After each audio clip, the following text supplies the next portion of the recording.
اچھا، میں نے ایک پہلے بات کہ یہ کلیئر کروں، ڈیجیٹل جنگ کا آغاز ہی ڈیجیٹل جنگ میں اس وقت پاکستان ہے، اس میں حالت ٹھیک جنگ میں ہے اس وقت، اگر یہ کہنا غلط نہیں ہوگا، کیونکہ یہ ایک ایسی جنگ ہے جو پاکستانیوں کے لیے ہمارے لوگوں کو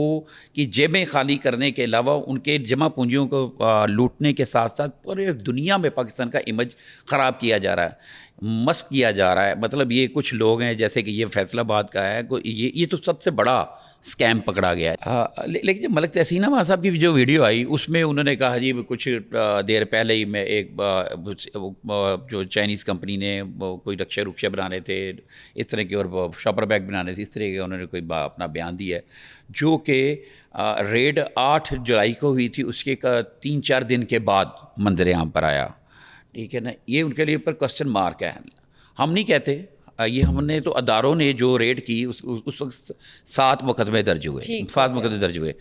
اب وہ صاحب جو ہیں جن کو مرکزی ملزم قرار دیا گیا، جن کو ایک سیاسی پارٹی کا اہم رکن بھی بتایا جاتا ہے، جو کہ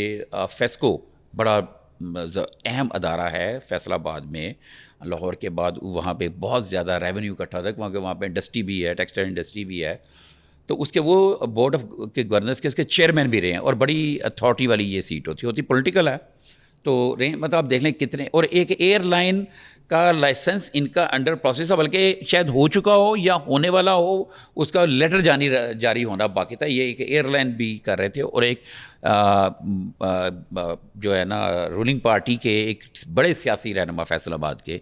ان کے ساتھ ان کو اٹیچ کیا جاتا ہے. ٹھیک ہے، یہ ان کے ساتھ جو بھی میں غیر مناسب سمجھتا ہوں بات کرنا، لیکن اس وقت ہم اسی ٹاپک پہ بات کرتے ہیں.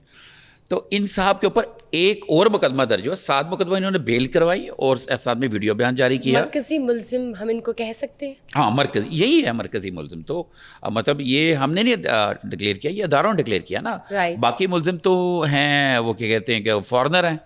اس میں سے کافی سارے 149 پکڑے گئے ہیں، جس میں سے زیادہ تعداد فارنرز کی ہے، چائنیز کی ہے، اور باقی ملکوں کی بھی ہم نے پہلے بتا چکے ہیں. اور ان ملکوں کو ان ملزموں کے ساتھ قانون کے مطابق کارروائی کی جائے گی. اور چائنیز کے بارے میں میرا خیال ہے کہ ابھی پالیسی سامنے نہیں آئی، ان کا کوئی ہے، وہ بھی شاید تو واپس کیے جائیں گے، وہ وہاں جا کے گرفتار اپنی سزا بھگتیں گے. ایسا نہیں کہ اگر یہاں سے جائیں گے تو وہ وہاں بھگتیں گے، ورنہ ہمارے پاکستان کی جو سزا ہے اس کے مطابق ہوگی. ابھی یہ درمیان میں ہے بات، اس کے اوپر میری ڈسکشن ہونی باقی ہے. جب ہوگی تو پھر ہم ناظرین کو مزید بتائیں گے. اب اس کے حوالے سے بتا رہا تھا کہ انہوں نے 7 مقدموں میں بیل کرا لی. تو وہ جو ہے نا جو ایجنسی ہے، جو سائبر کرائم انویسٹیگیشن ایجنسی، جو اس نے ایک اور مقدمہ درج کیا ہے. وہ مقدمہ کیا درج کیا ہے کہ انہوں نے جب بھی ایک ایس او پیز ہے، ہوتا یہ ہے کہ جب بھی کوئی فارنر ہمارے کرائے پہ اس کو رکھا جائے، اس کو گھر کرائے پہ دیا جائے، اس کو جاب دی جائے، تو اس کی نا متعلقہ تھانے میں اطلاع دینی ضروری ہے، اسپیشلی جہاں پہ چائنیز ہوں. ہمارا ان کے ساتھ کچھ ایسا معاہدہ ہے، چائنیز کی سیکیورٹی کی جو ہے نا،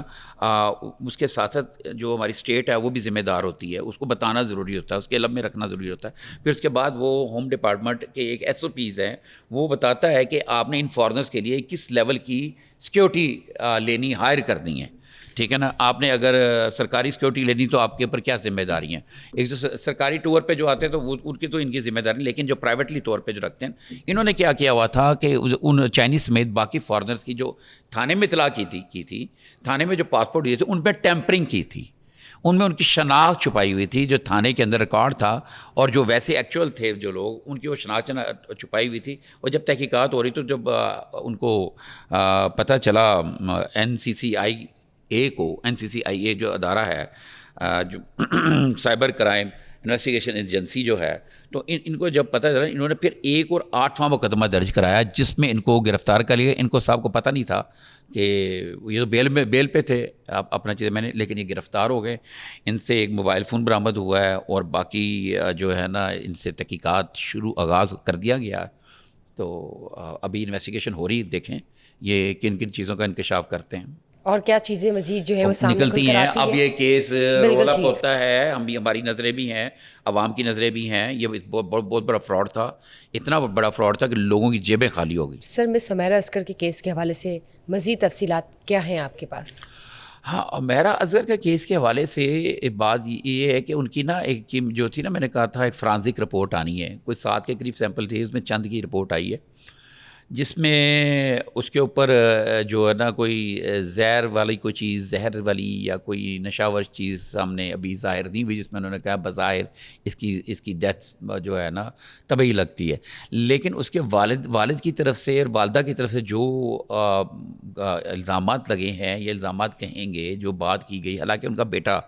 بیٹا جب کراچی میں پریس کانفرنس کر رہا تھا، اس نے وہاں پہ یہ کہا تھا کہ جب تک یہ رپورٹ نہیں آتی ہم کوئی کارروائی کی طرف نہیں جائیں گے، ہمیں پتہ چلے کہ اس کی ڈیتھ کیسے ہوئی، لیکن اس کے والد صاحب نے واضح طور پہ کہہ دیا تھا۔ تو یہ ہے کہ ہو سکتا ہے پولیس ان سے یہ پوچھے، شامل تفتیش کرے ان کے والدین، کیونکہ بات ایسی سننے میں ہمیں آ رہی تھی کراچی سے کہ ہو سکتا ہے پولیس ان سے یہ کوشچن کرے کہ آپ نے یہ والا اتنا بڑا بیان کیسے دیا کہ ان کی بیٹی کے ساتھ کچھ ہوا ہے، آپ کے علم میں جو بات ہے وہ ہمیں بتائی جائے۔ ٹھیک ہو گیا سر۔ تو ابھی اس کا مزید بقایا رپورٹ آنی باقی ہے، جس میں اس کے ڈی این اے کی رپورٹ آنی ہے،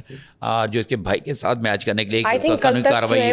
کل تک نہیں ہو سکتا، زیادہ دن بھی لگ جائیں، کیونکہ رپورٹیں بڑی بڑی دیر سے آتی ہیں، کچھ ایسی چیزیں ہوتی ہیں وہ دیر سے آتی ہیں، کیونکہ اس کے بہت سارے جو شواہد ہیں نا وہ مسخ ہو چکے ہیں۔ ٹھیک ہے، آئی تھنک 7 سے 9 تک کے کچھ سیمپلس تھے کیمیائی جو کہ انہوں نے لیے، اور اس کے بعد یہ تو واضح ہو گیا کہ کوئی ایسا اور یہ بھی ہو سکتا ہے کوئی سیمپل ہو سکتا ہے پنجاب میں بھی آئیں،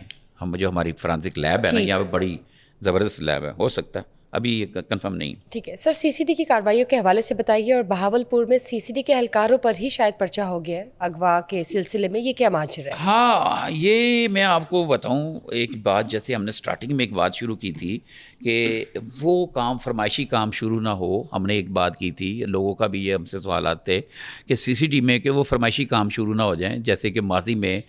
سی آئی اے سے ہوتے رہے، آرگنائز کرائم پہ سی آئی اے پہ الزام ہے، آرگنائز کرائم یونٹ پہ الزام ہے کہ وہ ذاتی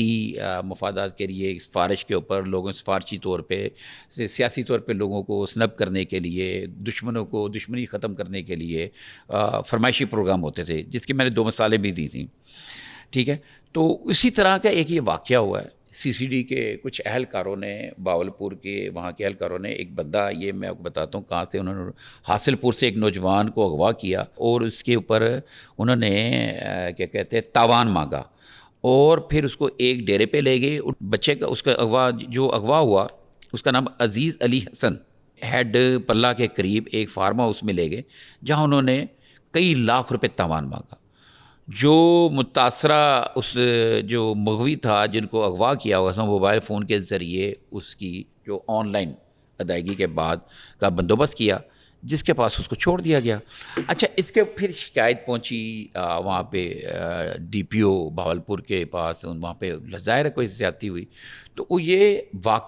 واقعتاً یہ ایف آئی آر ہوئی ہے سی سی ڈی کے لوگ، لیکن ان کے جو مقدمہ درج ہوا ہے نا، وہ پھر بتایا گیا سی سی ڈی کے ہیڈ آفس میں، سہیل ظفر چٹھا صاحب کے بھی علم میں ہے یہ بات، یہ مجھے بڑے سینئر جو ہے میرے وہاں کے نا بہاولپور کے جو ذرائع ہیں میرے، جو اپنے مجھے پیر صاحب گئے تھے، انہوں نے پیر صاحب نے وہاں سے معلوم کر کے مجھے بتایا کہ وہ پھر ان کو بتایا گیا بھی آپ کے یہ لوگوں نے یہ حرکت کی ہے، تو انہوں نے پھر اس کو ویریفائی کیا، تو انہوں نے بھی کہا ٹھیک ہے، اگر کوئی اس طرح کے کرائم میں ملوث ہوتا ہے یہ چیز نہیں ہوگی، اور سہیل ظفر چٹھا صاحب نے بڑا سختی سے کا نوٹس لیا ہے، انہوں نے کہا کہ ان کا یہ خیال ہے، ان کا یہ کہنا ہے کہ اس طرح کا کوئی بھی چیز کو معاف نہیں کیا جائے گا، اور پھر ان کے اوپر ایف آئی آر درج ہوگی۔ ایف آئی آر جن پہ درج ہوئی ملزمان میں انسپیکٹر شکیل اختر ہے، محمد شفقت کانسٹیبل ہے، محمد ساجد قمر منشا، محمد رفیق اور رفاقت علی شامل ہیں، لیکن ابھی تک گرفتاری کوئی عمل میں نہیں آئی، ابھی تک گرفتار کوئی نہیں ہو سکا۔ یہ سی سی ڈی کے اہلکار ہیں،